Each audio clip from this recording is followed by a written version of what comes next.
Hello, everybody, and welcome back to the official Paradise Podcast.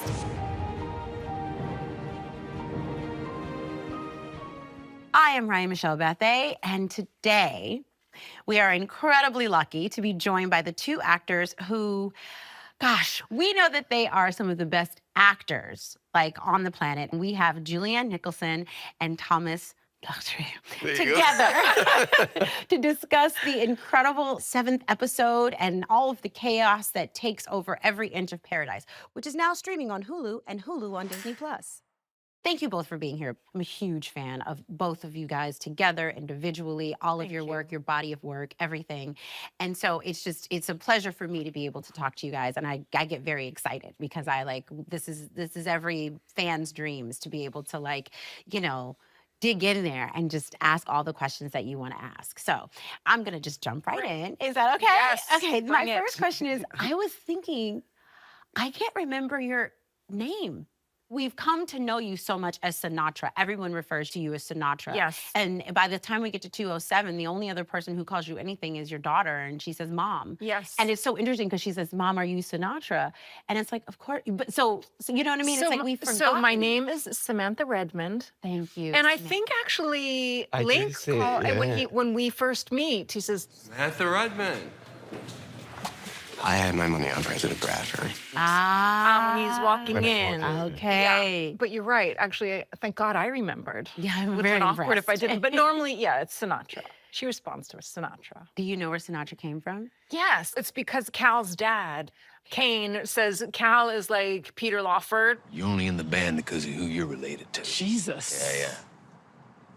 He says you're Sinatra, by the way. The clear leader, the one. I don't know about that. It was in reference to his own son. Now I remember, yes. And it's so musical because there's Sinatra, there's Elvis, there's Presley, there's Graceland, and then of course the Phil Collins of it all. Yeah. You know, and then the 80s music. When I first watched the first season, I was floored by the music of the show and how much it just makes us all better. Like the mood, the tone, the vibe. I just think Sid does such an incredible job. He's the best. Yeah, and it's just like I get goosebumps sometimes when the next thing starts. I'm like, oh my God, they've only just gone and done it again. I know. It's such a huge part of the show. And a beautiful part of the show. Okay, I have to know, and I'm just gonna, again, jump right in.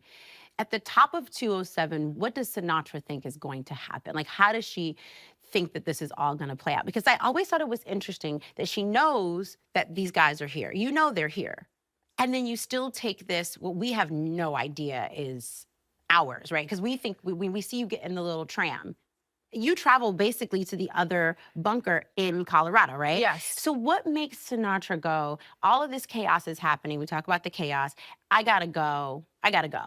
Without giving too much away, she's working with time. She feels like she's got time on her side, actually, at a certain point, and just has to allow a lot of these things to play themselves out and then sort of figure it out as she goes. But there are surprises along the way that, she was not expecting and that throw her for a loop. What makes it so wonderful, and you guys are always so great. Everyone on this show is like, well, it's not me, it's the actors. And you guys are like, it's not us, it's Dan. And I'm watching, I was like, it's pretty much everybody. It's a collab. Like, standing in front of her acting is ridiculous. Like, Now, it's what was ridiculous. it like to It's act so with her ridiculous. and with Sinatra? Like, you've got Julianne, which is the monster that she is as an actress. But then you have who you know her to be as Sinatra. So annoying. And I'd be in the gym. It's kind of weird, but I'd have Julianne's face. I look at it and know it and work out as Link to get that kind of rage and energize my rage toward this woman. Wow.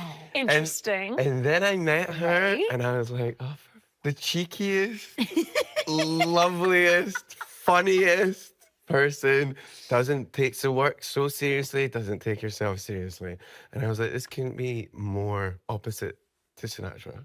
Right. The minute camera's ready, this drop-in happens. I'm like, it's incredible. Aww. But how intimidating is it? I mean, she obviously, you're very disarming and you put everybody at ease, but how do you get over that intimidation? Or does Julianne help you get over it? Yeah. Does it exist when she drops in and is Sinatra? 100%. But it's like an amazing opportunity she provides for me Uh-huh. to like then jump into Link and like really be there and be in it and have this amazing experience with an incredible actor.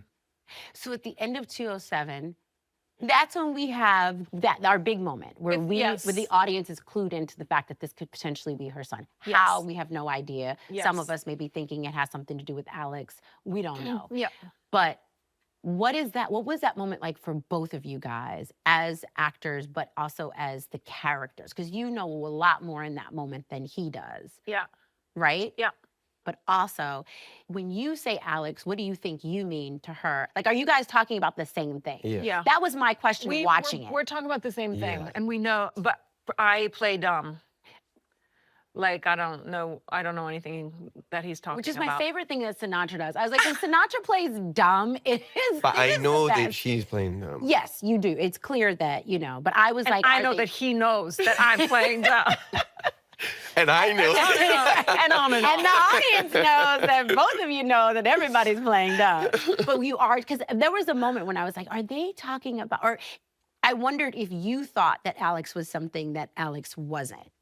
It's left muddy on purpose. Yeah. So what was the moment like when it was like that moment? What was that like for you? Because you're like, wait, what? He's like, he says, Dylan, let's go. Dylan. Your name is Dylan? I found it very moving because I find it heartbreaking that Sinatra's lost her son, and it just like continues to inform everything. Like I cannot get over that heartbreak for her. And so to think in that moment, you know, to have that, I feel like Sinatra's already been charmed by this person, even though they're at like a little like hard place right now when he does bring up Alex. But I think at first she's sort of like, okay, what is this kid up to? And she's impressed because he's got all this people under him. He's, you know, been surviving outside. I found it very moving and like heartbreaking, this possibility. So it was really, it felt like a big deal. It felt very moving to me to film that and to look across the scene at Thomas, look into his eyes, and to just like remember the little boy that played young Dylan, and just imagine him now being this person. It was really, I feel so lucky to have been able to play this character, like start to finish. There's just so much to her. Yeah, I'm enraptured as you're talking about it, because it's like I can see in that moment what I saw on Sinatra's face. Of all the things we've seen on Sinatra's face, all I could think when I watched it was, this is what he would have looked like. This is what he would have looked, because I would imagine, like, as a mother, like, that's what you're thinking at every year is, they'd look like this now. Yeah. They'd be like this now. Yeah. You know what I mean? And I think, you know, it's been part of her hope all along, like the little tiny kernel of a dream, of a possibility. And maybe it's happened. Like, all these years later. It's pretty crazy. Crazy, yeah. Yeah. I'm getting chills. I'm getting chills. What was the dynamic like for you in that moment when she's doing this kind of like, I mean, because up I until think now, she's playing been, with me. Really? Yeah, I think she's deploying some trickery. Really? Yeah, to manipulate. And so I'm just absolutely not giving you anything. I'm not buying it. Yeah. I'm not gonna give you an inch with this. And then you get the bloody nose. Yeah. You get it. You've been getting the bloody noses. Yeah. And Xavier's been getting bloody noses too. Yeah. So the bloody, do you have an, So that's the difference. That's the point where it becomes. does Link have an inkling? No, not in that. Not then. No. Okay. Not then. Theoretically, Right. you know. And then she's saying this, and it's like, shut up. Stop trying to throw me off. What are you trying to do? So there's like there's an absolute shutdown. What does it feel like to play someone who we don't expect her to be surprised? Do you know what I mean? What's it like to play someone who kind of sort of knows it all, but still doesn't have any answers? I thought that was a beautiful moment, actually, because, you know, we can try. Her thing in season 1 especially was just control. When her son was killed, it's like she cannot let anything like that touch her family like that again. So, but even we can't control everything. No matter how much money you have, you know, no matter how much power you have, it's still like life happens. And so I think it's really beautiful when you see, in particular, the moment of recognition, of who she thinks this person is. I feel like it's just adding to her complexity and her humanity that she can still be surprised. And I thought that was a really lovely, lovely moment. What I love about Sinatra and how you've played her is that towards the end of season 1, when we realized that she's the true big bad in all of this, I was like, oh.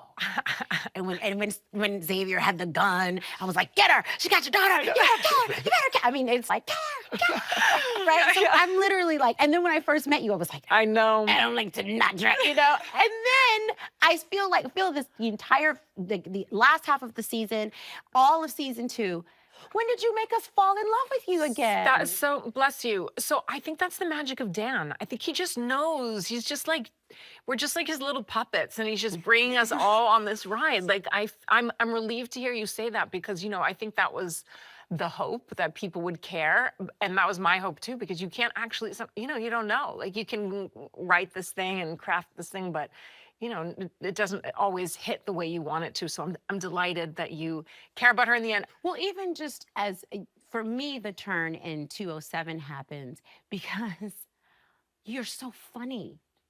In 207, there's like a lot of, like, the humor starts to come back to you even before the end of 207, right? I mean, I don't know if that was conscious or purposeful, or if there was a sense of I don't know, but something before all of this happens, there's an unmooring that starts to happen with your character that I felt like viscerally, and I couldn't put my finger on it and explain it, but maybe you can help us. Yeah, I think it is maybe just a loosening up of control, letting her hair down. And I also think, like, she's so dry. And I think that's the writing. And I just would try to, like, lean into that, because I think she's very funny. But I didn't play it like funny. I didn't know that until I watched it, actually. Really? That she was funny. Yeah, her delivery, her view on the world, I think she's a bit jaded. I think you're right. I mean, there is, like, the tragedies that have befallen her, and life is hard, and she's let that, like, harden her a bit. And then I feel like she starts letting go more and more of that in season 2. Very much so. And it's almost like Sinatra doesn't realize it's happening. For sure. You know, right? She has no idea. This is why women should always be in charge. Jane, I don't think she's stable. So not all women. And I feel like there is something meta that happens. I feel like when you wake up, something has shifted. That was intentional, because that was like, okay, she's held so tightly through all of season 1. And then there's that big, you know, climax in 108 when Xavier's got the gun on her and she gets shot. And then she's out. She's out. She's injured. She's been taken out. Right. And so it's coming back from a place of vulnerability, which she's not felt in a long time. And so it's sort of starting from that place and having to sort of claw back some power, but still that sort of, you know, she's just more easily affected by everything. Thank you both for Is that being it here. again? I know. These are way too fast, guys. I keep telling you. The point is that you guys are incredible, and, like, you're helping us tee up the big finale, and, like, just thinking about everything that happens, you know, and being able to sit here and work it out with the two of you has been just wonderful. Have you seen the last episode yet? Yeah. Have you? Yeah. No way. Yeah. Buckle up, buttercups. Ooh. Welcome back to Hulu's official Paradise podcast, and we're talking episode 207.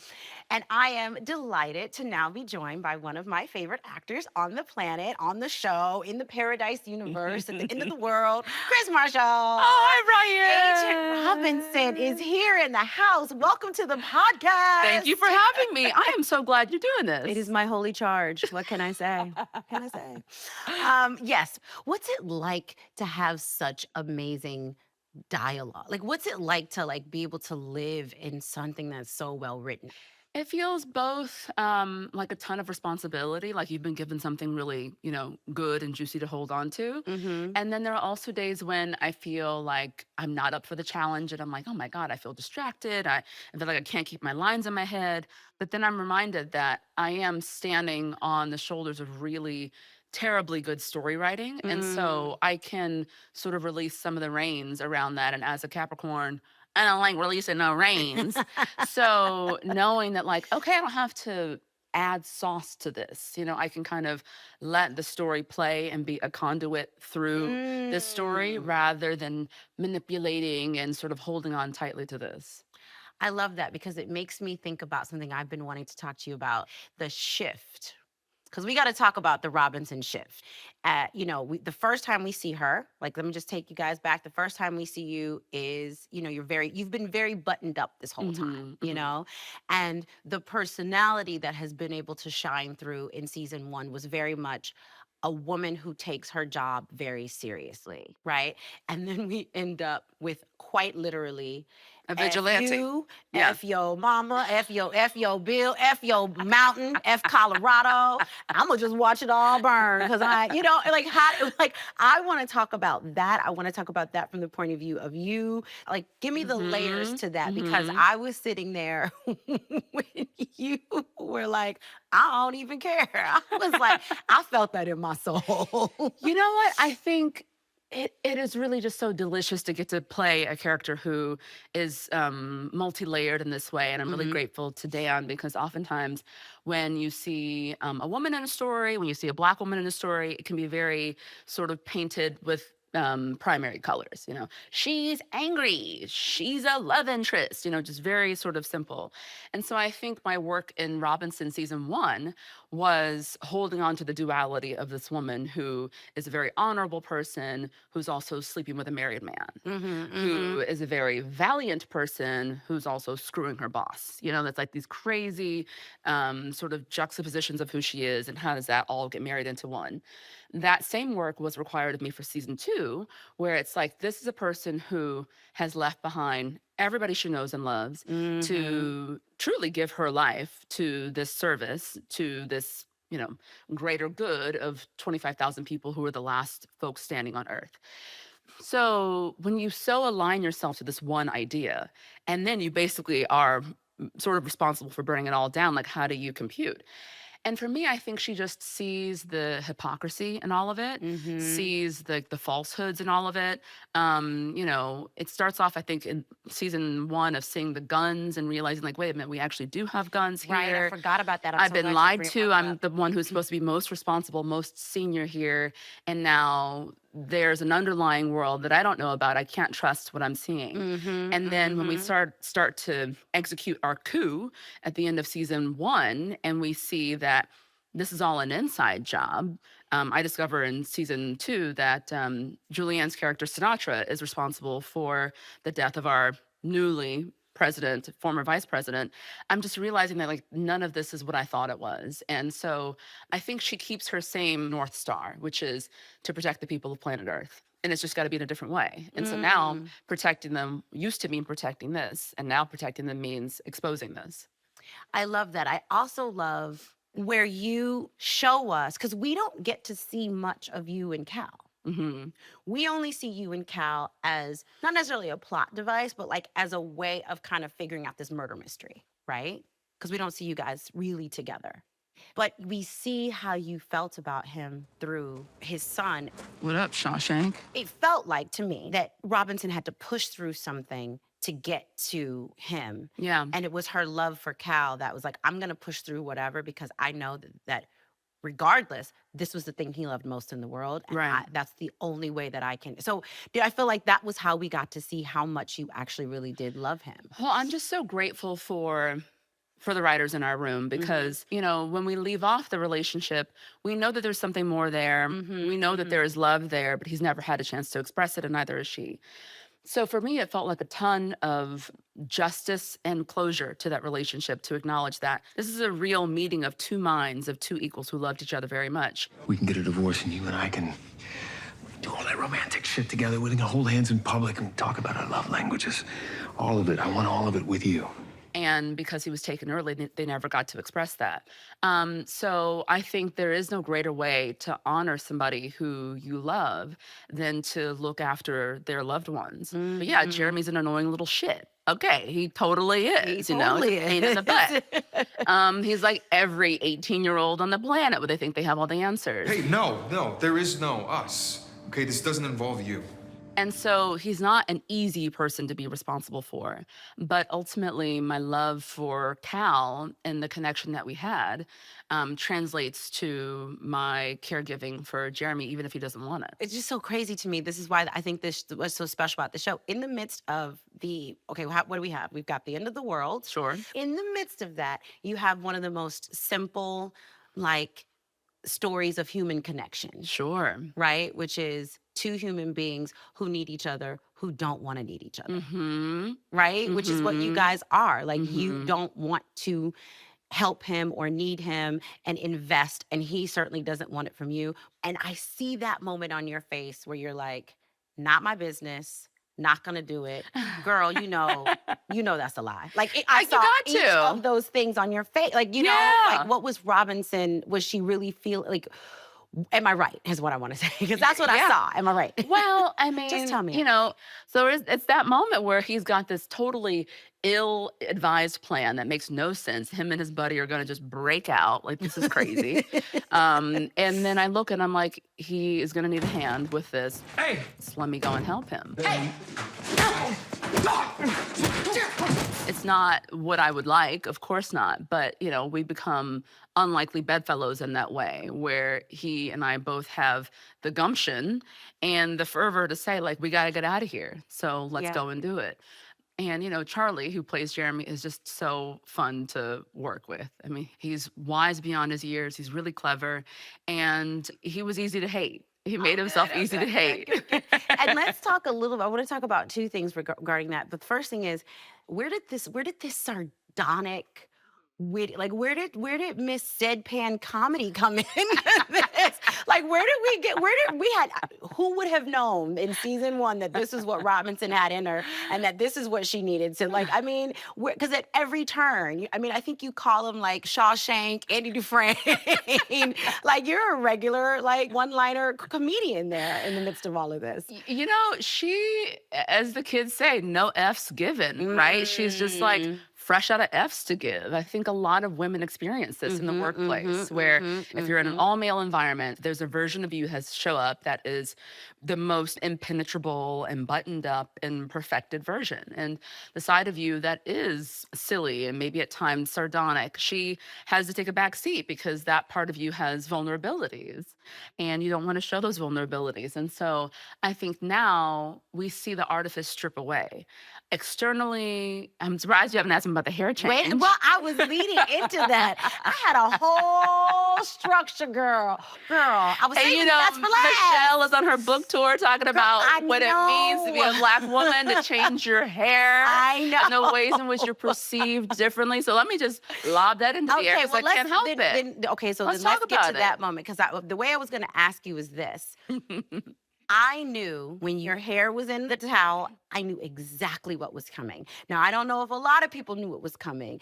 I'm going to just leave it to you because I knew everything that happened in that moment. And I also know that there was probably Krys, Yes. right? Yes. So Right.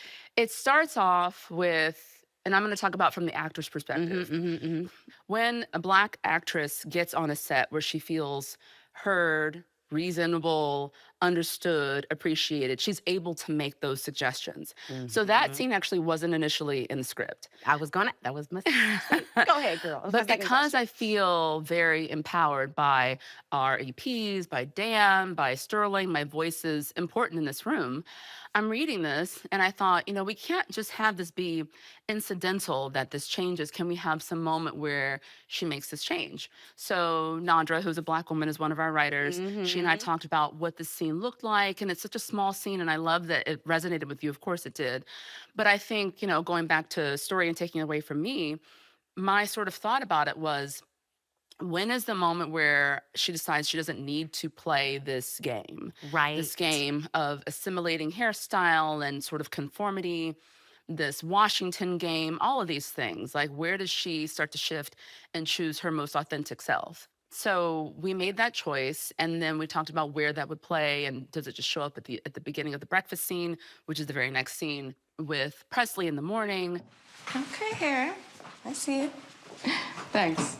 I needed a change. But we decided, no, let's show that little quick moment of the journey of, I'm not going to plug in this, hot iron. I'm going to let this be. And so I think what's important to me as an actor is that not every part of the story has to be for every part of our audience.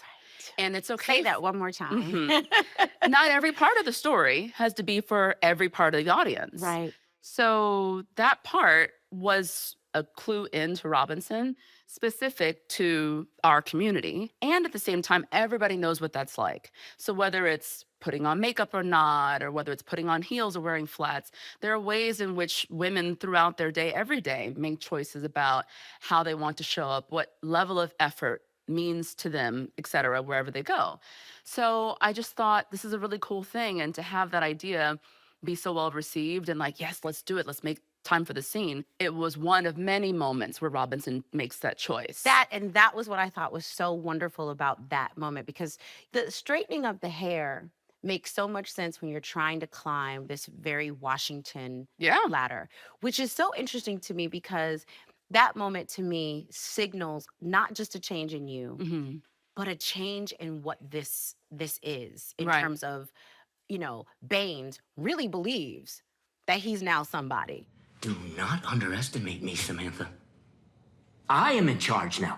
Right. You know what I mean? It's what humans do. And I think that's so fascinating about the show, because everyone just really believes, well, okay, we're safe. So now we're going to keep playing the game. And when you don't plug that in, to me, it's almost like this is the beginning for real. Right. And while we've tried to recreate this kind of like you said, the Washington corporate ladder, there's this moment where you're like, what ladder? None of this is real. None of this is real. We're exactly. like, we've just decided that these things have value. Right. That diamond has value and quartz doesn't, or whatever. And I think. And power has value. Exactly. Which I think we see happening in season 2 is like, what is truly power at this point? And what power do you have if you don't have the power to save the people you love? Exactly. If you don't have the power to even try to protect the people you love, right? Which I think is back to your decision-making process to save the last connection you have to the last thing or person that you love. You know? Yeah. I mean, truly, Cal was like the last living person, and then you have this kid, right? Right. And you're out of F's to give. Right, completely out.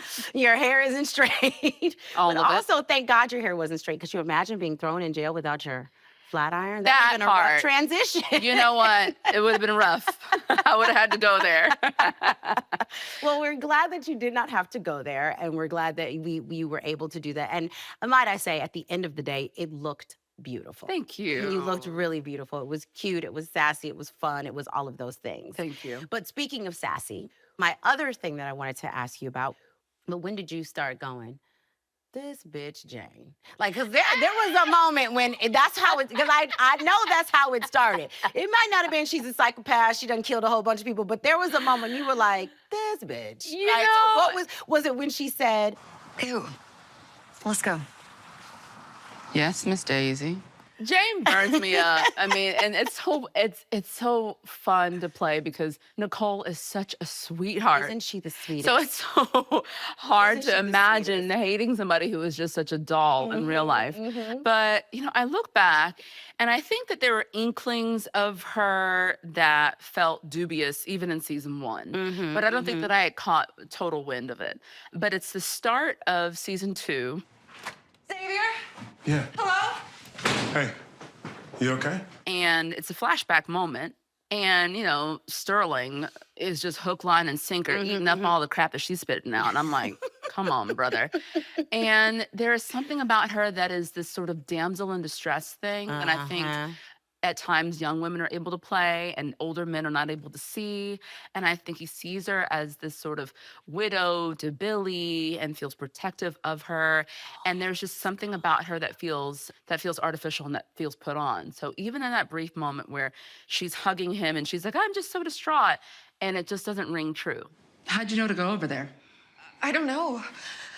I guess I heard chatter on the comms, and I had an instinct that maybe Xavier needed backup, and I just... You know, because I'm a woman who's also lost the love of her life. And so I'm seeing how she's kind of playing. I kept it together. You kept it together. I had to keep it together. And you didn't have And the I see benefit her of the kind of come tears. undone. And I'm like, you're really coming undone in a way that looks a little too leisurely here. So I think that's the beginning of like starting to suspect.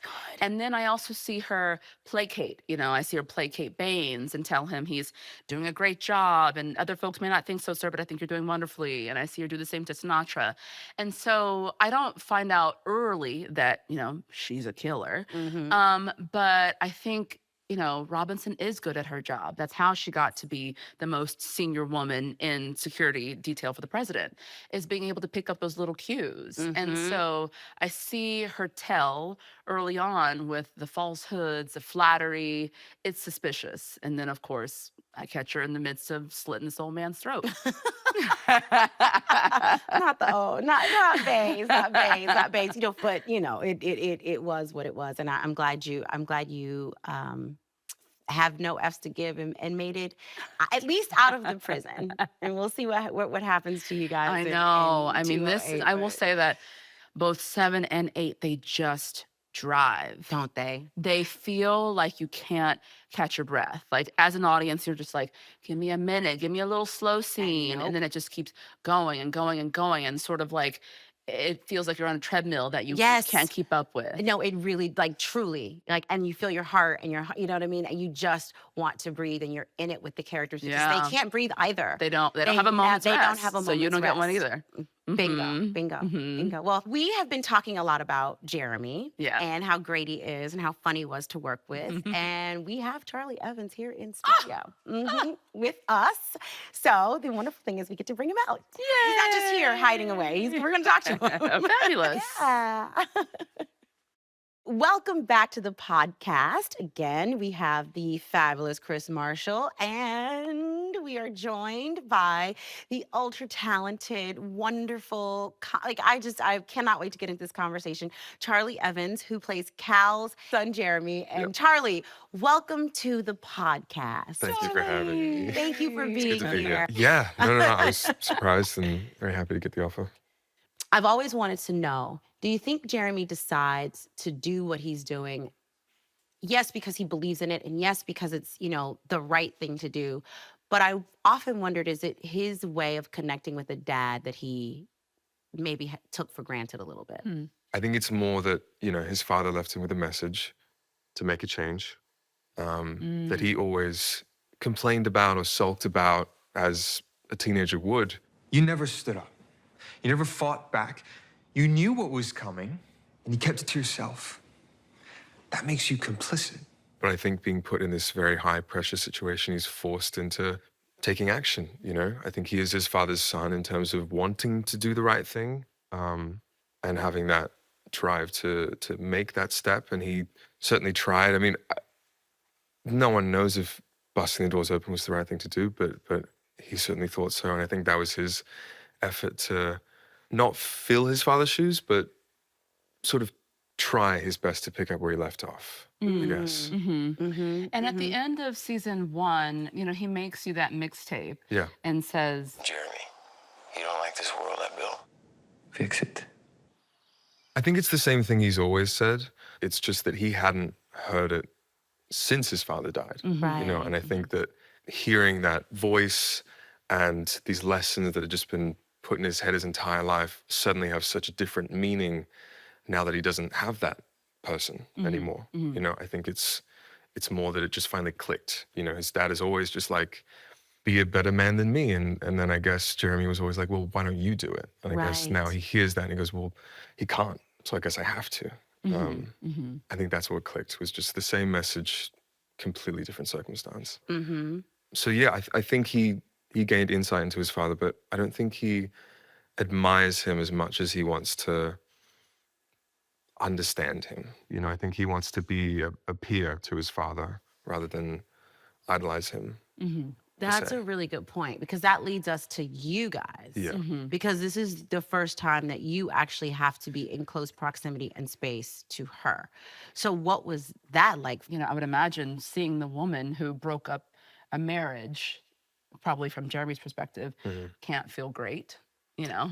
Oh, 1000%. I mean, and you know, from your perspective, everything you say is correct. I mean, That I'm a side piece? I mean, girl, you know, That's not correct, I tried ma'am. to pedal into it kind of softly, but you know, not I'm saying from his perspective, from the From outside Jeremy, looking yeah, in. from a character right. point of view.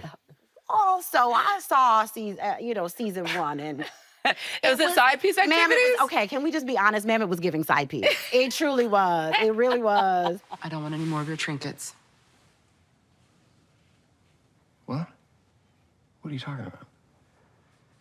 I can't do this, Cal. I can't keep coming over here like you're a hooker. Whoa, whoa, whoa, whoa, whoa, whoa. I said, okay, Marilyn Monroe, you better be careful with your Mr. President. Oh, Lord. I'm glad that you were more than that, and I'm glad you got a chance to tell all the audience that she was not, in fact, a side piece. But from your perspective, though, but seriously, I can imagine how to your point, you've got a plan, right? And in your perspective, from your perspective, it's going really well because, again, reminding the audience, they don't know any of the stuff that's going on outside. That there's this whole siege happening, and that everything you're about to do is literally the worst thing you could do, but you have no way of knowing that. We know that as the audience, right? You know, it's not happy-go-lucky, but it's actually kind of comical. Well, how do we get the system to register that? Old-fashioned way. Let's fucking go. Yeah. The way in which you're so convinced that you're doing it right and it's going well and it's going as wrong as it could possibly go, right? Yeah, I mean, he's a kid. He's a kid just trying to improvise along to a situation that he's never, ever remotely been in. I mean, prior to Paradise, he would have, private school education. He would have been driven to school every day. Like, it's president's son. That's a very different life to everything that's going on. It's a situation you're much more used to, but no CIA training, they probably never held a gun, never punched somebody, none of it. So I guess it's just a lot. I'll just jump in and say that there's a bravery to not having lived the hard knocks of life. You know, there's so many folks in our story who see wrongdoings happening and they're just going, lock and step. And we see it in the conference room tables of, all of Sinatra's cronies and advisors. They are all a group of people who should know better and who should do better. And yet they continue to watch her make mistake after mistake and allow her to, be the sort of oligarch of this town of 25,000. And one of the cool benefits of being young is that you haven't lived all those years to get knocked down. So he's not afraid to sort of put himself on the line and say, I'm seeing something wrong. If you see something, say something, like they say in New York City MTA. Right. And he's seeing something wrong happen and saying, this is not okay with me. And I think that sort of bravery is often seen in, younger folks. Yeah. You guys also, both of you, bring us the two kind of love stories in the show. You know what I mean? You do, like in your way, but also your way. There's like this very sweet, very tender romance, like a teen romance that's happening in the midst of this that I don't think we can forget because it adds so much to the show, I think, because it's so full and it's so rich that it comes off the page. And I think that's a tribute and a testament to you guys. Thank you. Well, I think Jeremy has much left to work for, like what would he change the world for? The idea of building a better world that maybe his kids can live in as well. Everybody, can I please get your attention? I know it's in the back of his mind having the father that he did have, that, like, what would I do different? I don't know. I'm curious about, I guess, a question for Ryan, but a question for Charlie, both from the perspective of someone watching the show and someone playing in the show. What are your thoughts about both Cal and Jeremy having interracial relationships? Like, is it something that crossed your mind as you were playing this? I hadn't considered it, no. I think it's something that kind of came about from happenstance. I mean, whether like Presley and Jeremy would have happened on the outside world, I think it's a class thing. I think Jeremy would have just been too caught up in his, His small circle. His small circles and his very elitist, whatever places he would have been in and the rooms he would have been in. He never would have been able to make friends or relationships or meaningful connections outside of that. So I think it kind of opened the door to everybody. Anders, he never would have spoken two words to Anders or anything. So I think there's a lot of themes about chosen family as well. Yes. I think that's a great example of it. But yeah, I hadn't considered it too much. Ryan, what do you think about the significance of that? I'm really glad you brought that up because it's so interesting because we talked about the dropping of the artifice of it all. Because to your point, you know, with the grandfather that you have, with, you know, Who was a good old boy. who was a good died old in the boy, old good and, old boy. and was still very power. You know, we can assume that if none of this had happened, he might still have his power and his Even with the influence, dementia. even with the dementia. You know what I mean? Because you know what they say with the dementia patients, they still remember how to be Themselves. good old boys, right? Let's just leave it at that. You know, but I do think it's very interesting that you probably would have fallen right into whatever patterns, right? Like you said, like you'd be still going to the schools. You maybe would have rebelled, but it would have been a very prescriptive thing. And to your point, you would never have even come into even though she's the daughter of the man that's guarding your father, it's still It's just worlds a that layer would of never. separation. Yeah, but they just, you know, it's sort of like a church and state kind of a situation. And when that artifice falls and you guys are able to see each other and connect in a way that you would never have done that with your boss in the real world. Totally. Ask you a question. Did you vote for me? No. Never. Yeah. You know, you would have lost everything. He would have lost nothing, right? We see how that goes. And to your point, you're able to see, I think when I watch it as an audience member, I never made even till you just said it, I never made the connection that the father and the son have both sort of chosen these incredibly beautiful melanated queens. Anyway, all of that to say that I just think it's, you know, when you're stuck in these situations, or not stuck, but dare I say, the gift of losing everything is maybe gaining something that you would never have seen in the first place. Yeah. I mean, something that Charlie just said was about chosen family. And I think the word choice is such an interesting one because, you know, when one grows up in these kind of privileged environments, you would imagine like, oh, you have a million choices. But I think back to where Cal goes and tells his father, I want to be a teacher. Right. I don't want to do any of this. Right. You know, so we're not talking about love or relationships. We're just talking about how he sees himself in the future. And he's like, I'm not a teenager anymore. You don't control me. what you're going to do is you're going to become a governor of one state or maybe a senator of another, and eventually we'll get you in the White House. And so the sort of golden handcuffs that men in these environments are given, they actually don't have choice at all. They can't choose their careers. They can't choose their wives or the people They that can't they even love. choose to do the right thing. Exactly. Even when Cal is faced with the end of the world, and everyone knows it's the end of the world, he still has 7 handlers who are like, the president must say these things that are not true. Because what, I mean, you may not get elected. And he's like, elected. The There's world's ending, nothing babe. to, Yeah. right? You know?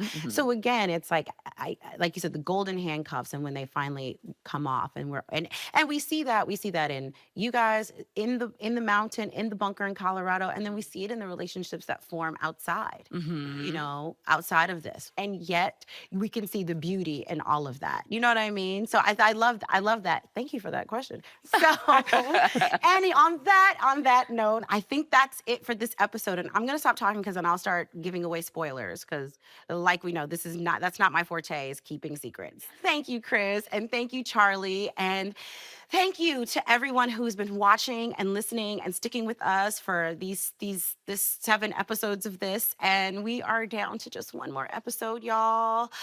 I know, right? I'm just gonna say, I'm gonna tee you up about the finale, that it is so unexpected. I mean, I felt like when I read the finale episode, I couldn't believe we did what we did. Yeah. I couldn't believe Stop talking about it. I Stop talking about mean, it. I'm gonna start saying the words dog that I dies at shouldn't the say. end. I don't know what is it. Same time, same place. We'll see you right here next week for Paradise Season 2 finale. Cut it before I say something. Paradise, the official podcast, is now streaming. Stream Paradise on Hulu and Hulu on Disney+.